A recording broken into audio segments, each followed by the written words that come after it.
जातिगत जनगणना ये एक वो मुद्दा है जिसने कि लोकसभा 2024 के चुनावों में कांग्रेस इस मुद्दे को पूरी तरह से देश भर में भुनाती नजर आई। चुनाव आते हैं तो जातिगत जनगणना की बात जो है वो जोर पकड़ लेती है। अब ऐसे में लोकसभा के चुनाव बीत चुके हैं, नतीजे सबके सामने हैं, लेकिन जातिगत जनगणना का मुद्दा जो है वो अभी भी हरियाणा के परिप्रेक्ष्य में गरमाया हुआ है, क्योंकि हरियाणा में अब कांग्रेस पार्टी जो है वो इस मुद्दे पर भारतीय जनता पार्टी की रणनीति बनाती जो है वो नजर आ रही है। इस मुद्दे की अगर बात की जाए तो जातिगत जनगणना का मुद्दा कांग्रेस के हाथ में इसलिए आया है क्योंकि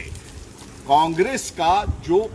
वोट बैंक है, जो पेट वोट बैंक है, उसके अलायदा ओबीसी वोट बैंक को साधने के लिए अब कांग्रेस ने ये नई रणनीति तैयार की है, जिसके तहत उनकी ओर से अलग अलग प्लेटफॉर्म पर तमाम आला नेताओं की ओर से जातिगत जनगणना कराने की बात कही जा रही है। दीपेंद्र हुड्डा कल एक मंच पर थे, उनकी ओर से स्पष्ट तौर पर यह कहा गया कि अगर उनकी सरकार प्रदेश में बनती है तो वो जातिगत जनगणना करवाएंगे। अब ऐसे में ये मांग क्यों उठ रही है, ये बड़ा सवाल है। राम राम, मैं हूं विपिन परमार और आप देख रहे हैं इंडिया न्यूज हरियाणा का डिजिटल प्लेटफॉर्म। दरअसल जातिगत जनगणना का मुद्दा जो है वो आज का नहीं है। देश की राजनीति, देश की सियासत से ये मुद्दा सीधे सीधे जुड़ा हुआ है। भारतीय जनता पार्टी के खिलाफ कांग्रेस की जो रणनीति है, चाहे वो लोकसभा के परिप्रेक्ष्य में हो या हरियाणा के विधानसभा चुनावों के परिप्रेक्ष्य में हो, दोनों तरफ ये मुद्दा जो है वो गूंजता दिखाई दे रहा है। और एक बार फिर से कांग्रेस की ओर से भारतीय जनता पार्टी की स्ट्रैटेजी को टैकल करने के लिए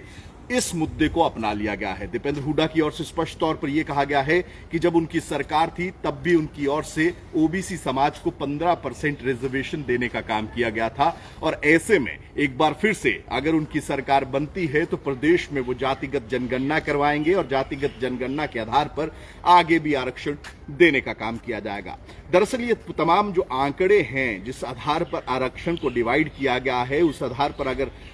ओबीसी समाज की हरियाणा में बात करें तो 27% जो है वो देश भर में आरक्षण जो है वो देने का काम किया जाता है। इस कोटे की अगर बात की जाए तो भारतीय जनता पार्टी की ओर से महेंद्रगढ़ में कुछ दिन पहले ओबीसी समाज का सम्मान समारोह जो है वो आयोजित किया गया था, जिसमें अमित शाह पहुंचे थे। 5% रिजर्वेशन की बात वहां पर भी की गई थी, जिस पर अब सियासत गरमाती नजर आ रही है। दुष्यंत चौटाला की ओर से यह कहा गया है कि भारतीय जनता पार्टी अपना रुख स्पष्ट करे कि ओबीसी समाज को लेकर जो घोषणा की गई है, क्या वो मौजूदा आरक्षण सिस्टम या प्रणाली में से दिया जाएगा या फिर अलग से 5% आरक्षण देने की व्यवस्था जो है वो की जाएगी। अब ऐसे में सुप्रीम कोर्ट की ऑब्जर्वेशन आरक्षण को लेकर सीधी सीधी बोलती है, तमाम कैटेगरीज में, चाहे वो ओबीसी हो, एसटी हो, एससी एसटी हो, उनकी जो रिजर्वेशन की जो सीमा तय की गई है वो 50% दी गई है। इससे ज्यादा रिजर्वेशन आरक्षण जो है वो नहीं दिया जा सकता। अब ऐसी परिस्थिति में अगर जातिगत जनगणना के आंकड़ों के आधार पर जाएं तो जातिगत जनगणना रिसेंट अगर समय में जो नहीं हुई है, उसके तहत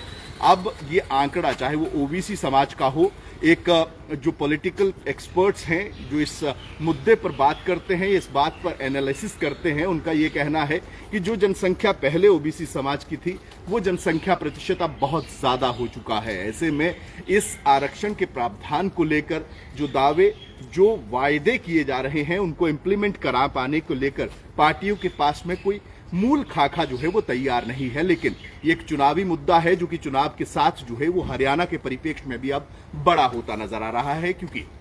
भारतीय जनता पार्टी की ओर से पहले ओबीसी चेहरे के तौर पर नायब सिंह सैनी को प्रदेश अध्यक्ष बनाया गया और उसके बाद सत्ता परिवर्तन हरियाणा में हुआ और ओबीसी चेहरे के साथ ही जाते हुए नायब सिंह सैनी को मुख्यमंत्री हरियाणा प्रदेश बना दिया गया। अब ऐसी परिस्थिति में तमाम वोटर्स को साधने के लिए अगर बात करें तो एक बार फिर से, क्योंकि भारतीय जनता पार्टी तमाम रणनीति जो है वो तैयार कर रही है, क्योंकि जाट, नॉन जाट, गैर जाट की जो राजनीति हरियाणा में देखने को मिलती है, उसके परिप्रेक्ष्य में अगर बात करें तो कांग्रेस अभी फिलहाल की अगर बात करें तो अपनी जो रणनीति बनाई गई है उसमें थोड़ी तब्दीली करती नजर आ रही है। तमाम प्रादेशिक मुद्दों के अलायदा अब जातिगत जनगणना का मुद्दा भी कांग्रेस की ओर से उठा लिया गया है और ये दावा किया जा रहा है, ये वायदा किया जा रहा है जनता के बीच में जाकर कि अगर हमारी सरकार बनेगी तो जातिगत जनगणना जो है उसे करवाने का काम किया जाएगा और जो रिजर्वेशन का प्रावधान है उसको और जातिगत जनगणना के आधार पर आने वाले आंकड़ों के आधार पर जो है वो देने का काम किया जाएगा। अब ये तमाम भविष्य की बातें हैं, क्योंकि अभी चुनाव होना बाकी है, लोकतंत्र में जनता तय करती है कि उनका सरताज या सर किसके सर पर ताज जो है वो सजेगा। लेकिन फिलहाल की अगर बात करें तो भारतीय जनता पार्टी की स्ट्रैटेजी को काउंटर स्ट्रैटेजाइज करते हुए, काउंटर अटैक करते हुए कांग्रेस की ओर से जातिगत जनगणना का मुद्दा अब विधानसभा के रण में उठाना शुरू कर दिया गया है। कांग्रेस की ओर से जातिगत जनगणना कराने के इस वायदे या दावे पर आपकी राय क्या है, कमेंट्स में जरूर बताइएगा। साथ ही साथ इंडिया न्यूज के डिजिटल प्लेटफॉर्म्स को लाइक व सब्सक्राइब जरूर करिए। राम राम।